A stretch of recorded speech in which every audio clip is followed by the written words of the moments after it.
C'est un événement. Graham Parker est avec nous, c'est une légende de la musique. Merci Eric Nolot, vous le fan de l'avoir accompagné. Vous aviez écrit Parkeromane il y a quelques années, c'est-à-dire que vous êtes un fan absolu. Il y a eu un concert de Graham Parker à Paris et on est très heureux de vous avoir tous les deux sur le plateau. Graham Parker, après tant d'années, continuez comme ça, de faire vibrer les foules sur vos chansons. Ça vous touche toujours? C'est un travail. Et j'apprécie de jouer devant ce public très concentré qui semble toujours respecter mon travail après tant d'années. C'est vraiment quelque chose d'inattendu pour moi à ce stade de ma vie, donc c'est une très bonne chose. Ça veut dire que chanter, ça a toujours été, j'allais dire, quelque chose d'indispensable pour vous, qui avez commencé, vous étiez pompiste, vous étiez en banlieue de quelque part en Angleterre. J'ai grandi dans un petit village, dans le Surrey, dans le sud de l'Angleterre. Mais vous savez, j'ai eu la chance d'avoir 12 ou 13 ans lorsque les Stones et les Beatles sont arrivés. Et donc pour nous, c'était la manière de démarrer. Tout le monde s'est arrêté de jouer au foot et tout le monde s'est mis à la guitare.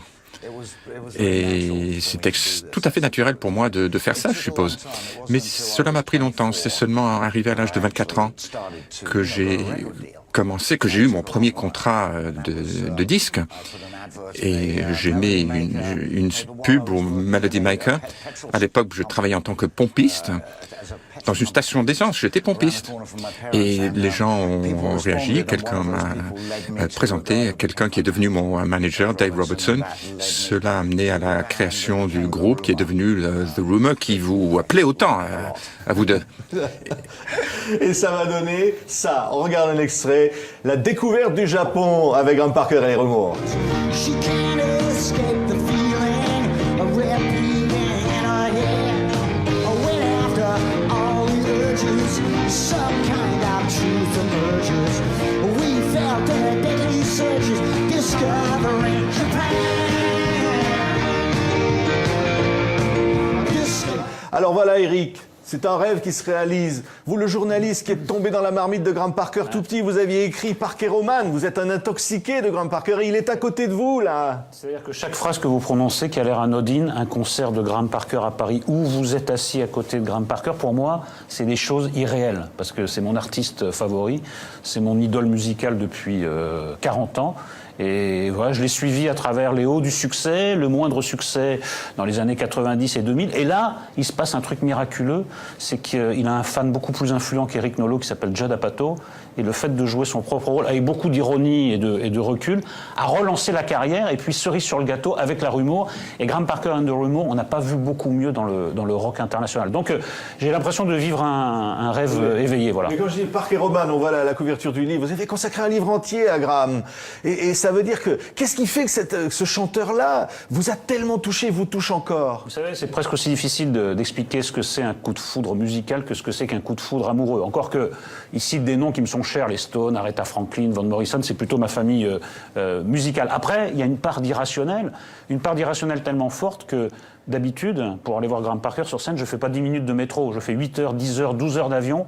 Et je fais parfois l'aller-retour en 2 jours. J'ai dû le voir 40 ou 50 fois en concert aux États-Unis. Donc voilà, il a une chanson qui s'appelle Passion is no ordinary word. Ouais. C'est tout ce que je peux vous répondre. La passion, c'est pas un mot ordinaire, ça fait faire des choses extraordinaires. Et je suis tellement content de ce qui arrive à Graham and the Rumour, cette sorte de deuxième vie. Voilà. Et hier, les gens qui connaissaient pas Graham Parker et qui sont venus, je crois qu'ils comprennent que je suis pas dans un délire, que j'admire juste un des plus grands songwriters de l'histoire du rock. Voilà. C'est vrai, c'est vrai. On va voir des images, Graham Parker. Quand vous chantiez Stupefaction, hein? Stupefaction. C'est l'une de vos chansons phares.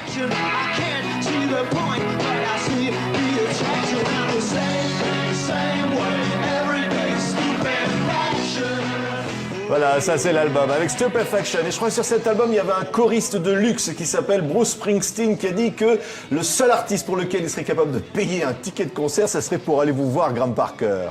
Vous savez, Bruce, il dit beaucoup de choses, il ne faut pas toujours le croire. On ne peut pas croire à ce que dit Bruce Springsteen, enfin il invente. Non, c'est vrai que c'est un fan.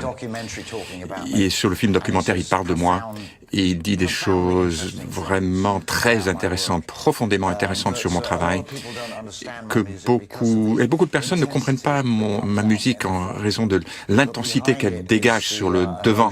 Mais sous-jacent à ça, il y a l'émotion, l'âme, et Bruce parle de ces choses, et c'est vraiment très gentil de sa part de parler de ces choses-là. Moi-même réfléchis sur moi-même de cette manière, analyser ces choses-là. Je ne sais pas comment il le fait, Bruce. Non, mais j'irai plus loin que ça, parce que là, Graham se réfère à un documentaire, d'ailleurs, que j'ai coproduit, Don't Ask Me Questions.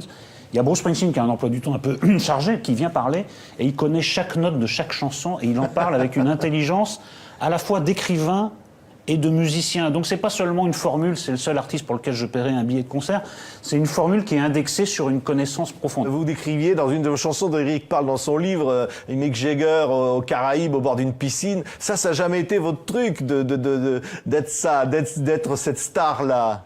Bon, je n'en ai pas les moyens de vivre ainsi.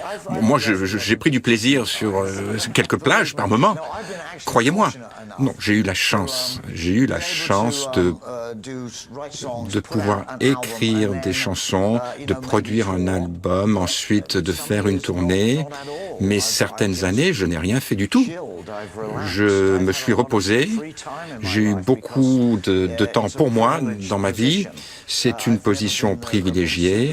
Je n'ai jamais été une méga star, mais je n'ai jamais eu à faire un travail normal depuis que j'ai produit mon premier album. Mon travail, ça a été de faire de la musique. Je me suis bien amusé.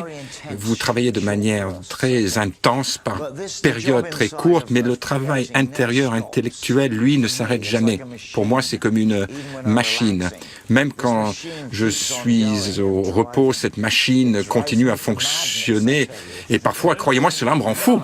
C'est le processus de la littérature, parce qu'il y a un pays où il est reconnu comme écrivain, c'est la France. Il a fait un excellent recueil de nouvelles, Pêche à la carpe sous Valium, un roman, L'autre vie de Brian. Et je reviens à la question que vous posiez tout à l'heure, pourquoi je l'aime, c'est que moi je suis amateur de littérature, et dans le rock, même si je peux claquer des doigts, She Loves You, yeah, yeah, yeah, ça me suffit pas, quoi. Oui. Et les textes littéraires de Graham, ça me parle. Voilà, il y a une excellente combinaison entre la musique et des paroles qui sont très littéraires. Discovering Japan, c'est incroyable. C'est un texte en cut-up. C'est très rare dans le rock, on entend des choses basiques. Là, il y a vraiment un écrivain rocker, voilà. Et les deux sont complètement intriqués. Et voilà, je vous montre cette couverture-là, parce que tout le monde sait que c'est l'album, Rolling Stone l'a classé comme l'un des 100 plus grands albums de l'histoire du rock. Et il y a sur cet album une chanson qui s'appelle « On attend les extraterrestres ». Hein. Et donc Graham dit c'est la plus mauvaise du disque, mais il la chante à chaque fois. Et c'était pas si mal hier. C'était pas si mal. Même la plus mauvaise chanson de Squeezing House Park est une bonne chanson. Merci Graham Parker. C'était une première sur un plateau de télévision de vous avoir tous les deux ensemble. Magnifique. On est Merci. très fiers à TV5 Monde. Un cadeau pour moi. Voilà, merci. Merci Graham Parker et Eric Nolot. Merci beaucoup.